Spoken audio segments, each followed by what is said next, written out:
Hoy quiero hablarle de algo que viene mucho al caso y le voy a decir por qué viene al caso. Por lo menos en lo que a mí respecta, he estado meditando en estos días acerca de criterios que son muy respetables, pero también muy divergentes en relación con un tema apasionante de la teología y apasionante también para la vida del cristiano cotidiano, porque es una de las cosas más tremendas que vivimos como hijos de Dios. Me refiero a la sanidad divina. El profeta Isaías escribió que el deseado de las naciones, el Mesías prometido, entre otras muchas cosas que iba a hacer, iba a llevar nuestras enfermedades y que por la llaga del Mesías nosotros seríamos curados.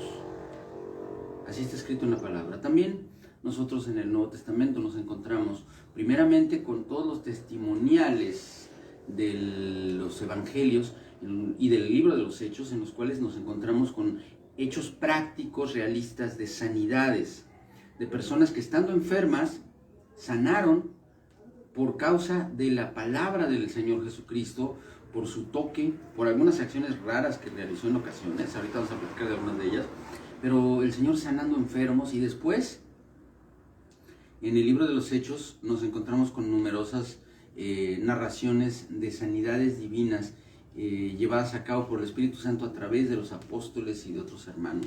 Todo esto nos lleva a nosotros a pensar, o a la necesidad de pensar, ¿cómo funciona?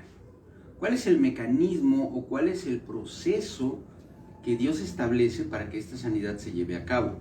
Mire, yo quiero platicarle que durante un lapso largo de mi vida formé parte de una iglesia preciosa en donde se predica con fervor y con pasión la palabra de Dios, pero que tiene una postura muy específica, muy radical en relación con la sanidad divina.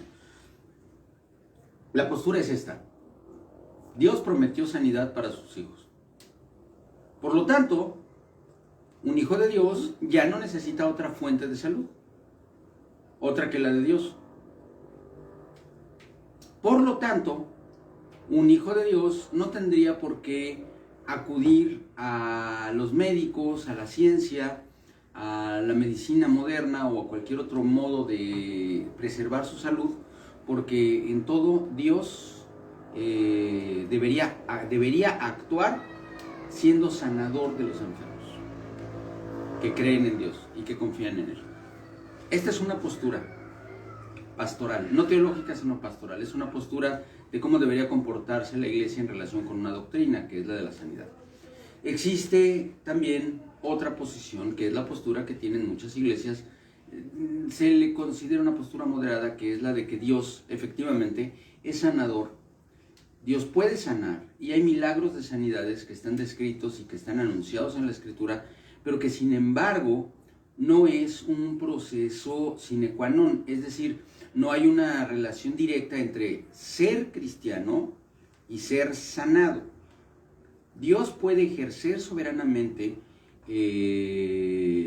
los dones de sanidad a través de aquellos que manifiestan los dones espirituales y sanar en su soberana voluntad aquellos a quienes Él quiere, porque es un milagro y todos los milagros obedecen a un propósito, que es la gloria de Dios y la edificación del cuerpo de Cristo. Por lo tanto, nosotros no podemos esperar, o más bien no podemos exigir el proceso de sanidad en nuestro cuerpo, sino que podemos esperarlo en Dios con esperanza, con fe, pero sin embargo conscientes de que si el plan de Dios, superior a todo entendimiento, es el proceso de la enfermedad, o incluso el que muramos por causa de nuestras enfermedades, Dios, que es soberano y es sabio, toma la decisión. Así que el que nosotros acudamos a la ciencia médica para ser curados, que cuidemos nuestro cuerpo, que seamos responsables con nuestra salud, no es algo que esté mal. Si Dios quiere, en medio de la enfermedad, Él puede manifestar un milagro todopoderoso y sanarnos de la enfermedad. Pero si no, a nosotros nos sigue correspondiendo la responsabilidad de cuidar esto, que es el templo del Espíritu Santo, que es nuestro cuerpo, y en la medida de nuestras posibilidades, buscar estar sanos. La tercera postura que es aquella que tienen algunas iglesias históricas, es que los milagros y los dones espirituales fueron una necesidad durante los primeros siglos de la iglesia, pero una vez concluida la consolidación de la revelación divina, ya no fue necesario porque la palabra de Dios contiene ya todo aquello que tenemos que recibir, y los dones sobrenaturales, los milagros sobrenaturales de los primeros años de la iglesia ya no tienen objeto, porque el objeto de los milagros era anunciar el poder de Dios. Amén. Y hoy el poder de Dios está plenamente anunciado en la Biblia. Por lo tanto, ya no hay milagros. No es que no haya milagros, sino que ya no hay ejercicio de los dones espirituales por parte de la iglesia. Dios en su soberanía, de manera autónoma a la iglesia, puede hacer un milagro cuando quiera y como Él quiera. Pero nosotros ya no tenemos injerencia en ello, ya no hay nadie que manifieste los dones espirituales o que los pueda aplicar o que los pueda ejercer, porque en este tiempo ya no es necesario. Porque el propósito de los milagros no era que la gente viviera chido, sino que la gente conociera a Dios. Y hoy la gente conoce a Dios por medio de la Biblia. Entonces, estas tres posturas nos llevan a nosotros a una duda práctica, una duda cotidiana. Me enfermo de una enfermedad probablemente seria. Y esa enfermedad a mí me requiere que haga algo para sanar, porque no puedo funcionar, no puedo hacer ejercicio, no puedo trabajar, no puedo estudiar, no puedo cuidar a mi familia, me impide ser eficiente en mi vida cotidiana. Hay tres cosas que yo puedo hacer. Una de ellas es simplemente doblar mis rodillas y orar y decirle a Dios: Señor, tú dijiste que me ibas a sanar y ahora me sanas. La otra es hacer lo posible por buscar mi curación a través de la medicina, a través de la ciencia, de los cuidados, y sin embargo orar con fe, pidiéndole a Dios que Él tome en sus manos todo el proceso, y si Él quiere, soberanamente, de acuerdo con su infinita y perfecta voluntad, Él podrá sanarme, y además voy a recurrir a la oración de los ancianos de la iglesia para que yo, siendo ungido, pueda recibir el milagro de la sanidad. Y la tercera postura es decir, bueno, si ocurre que a Dios se le ocurre sanarme, pues amén, gracias a Dios, pero yo tengo que hacer todo lo posible por curarme, porque pues Dios no tiene ni por qué hacerlo, ¿no? Ya, punto. Estas tres posturas son algo que detentan iglesias que están presididas por varones de Dios, por mujeres de Dios, que no tienen ninguna intención de engañar ni de defraudar, ni son heréticas. Así que respeto profundamente y sin ninguna limitante acepto como su visión de Dios el que cada una de las iglesias tenga una postura general. Sin embargo, hoy quiero yo, ahora sí, expresar una perspectiva personal que se suma a la visión de la Iglesia del Señor, que es lo que nosotros creemos. Nosotros creemos firmemente que la sanidad es una promesa que se va a cumplir en el 100% de los casos, sea que vivamos o sea que muramos, porque va a haber un día en el que cada uno de nosotros vamos a tener un cuerpo glorificado que ya no va a estar sujeto a la enfermedad. Amén. Por lo tanto, no se rompe la promesa de Dios de que yo voy a ser sano si este cuerpo mortal enferma y muere, porque eso es solamente una parte. Es parcial. Hermano Jorge, please. Eso que vio así medio raro es la cortina que está soplando un viento bien sabroso, pero la cortina está volando. Ya le puso un nudo a mi hermano Jorge, estamos tranquilos. Perdóneme, le decía, la sanidad divina es una realidad absoluta, porque un día nuestros cuerpos resucitados van a ser transformados en cuerpos incorruptibles, cuerpos sin vejez, sin enfermedad, sin corrupción de ninguna especie. Así que el hecho de que Dios manifieste milagros de sanidades durante el tiempo de nuestra vida terrenal es algo que está dentro de la mano y dentro de la soberanía de Dios. Y nosotros creemos que los dones del Espíritu prevalecen, persisten hasta el día de hoy, porque la gloria de Dios se manifiesta de una forma que ciertamente está reflejada en la palabra, pero la Biblia de los cristianos son las Sagradas Escrituras. Pero la Biblia de los inconversos es la iglesia. Porque ellos no leen la Biblia. Ellos nos leen a nosotros. Amén. Ellos nos ven a nosotros. Nosotros, la iglesia, somos el testimonio viviente de la palabra de Dios. La palabra está viva y está viva a través del cuerpo de Cristo que somos nosotros.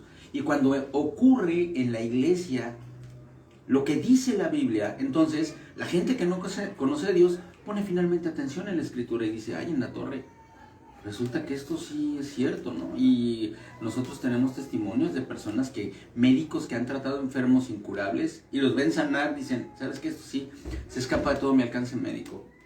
¿Qué pasó aquí? Y hemos visto maravillas, milagros y señales. Por lo tanto, mi postura personal, la que yo le estoy expresando en este momento, no está basada en el sesudo y matado estudio de las Sagradas Escrituras, que también es bueno, no digo que sea malo, pero yo lo que le estoy diciendo es algo que yo he vivido en mi propio cuerpo y en el cuerpo de las personas que amo y de personas que conozco. Dios sana. Amén. Yo se lo aseguro, hoy hay milagros de sanidades. Sin embargo, cuando una persona no sana, milagrosamente, no quiere decir que esa persona haya sido rechazada por Dios o que Dios no haya cumplido su promesa, porque esa persona que confiando en Dios no sanó en la carne corruptible que tiene hoy, va a resucitar con un cuerpo glorificado y va a recibir total sanidad en el tiempo de Dios. Así que no, una cosa no interfiere en la otra. Yo creo, le repito, cuando digo yo, estoy aclarando que es mi postura personal. Yo creo que no podemos hacerle manita de puerco a Dios, abandonándonos a la enfermedad, abandonándonos al descuido y diciendo, no, tú eres mi sanador y ahora o me sanas o me muero. ¿Cómo ves, Dios? A mí me parece que no debe ser así. Creo que no es correcto.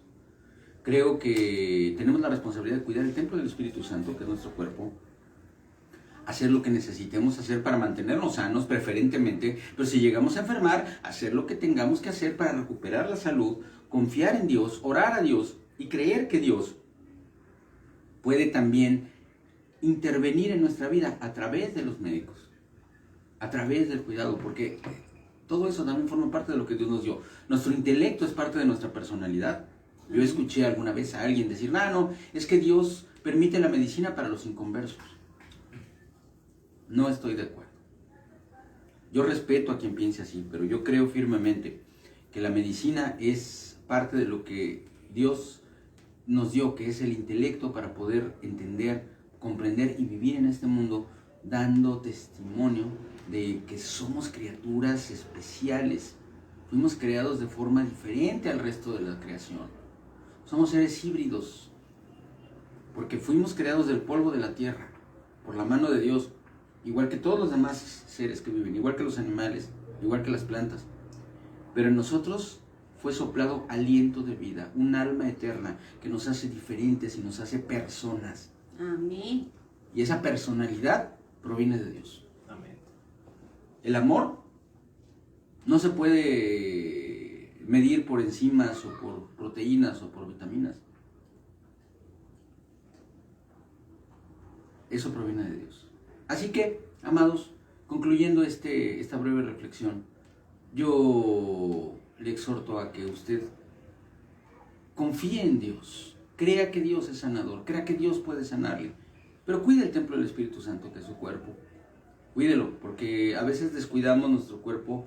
Yo le puedo decir que ahorita estoy sufriendo algunas consecuencias de muchos años de esfuerzos extraordinarios, de cosas tales como casi no dormir o comer mal, o en fin, y de repente el cuerpo se cansa.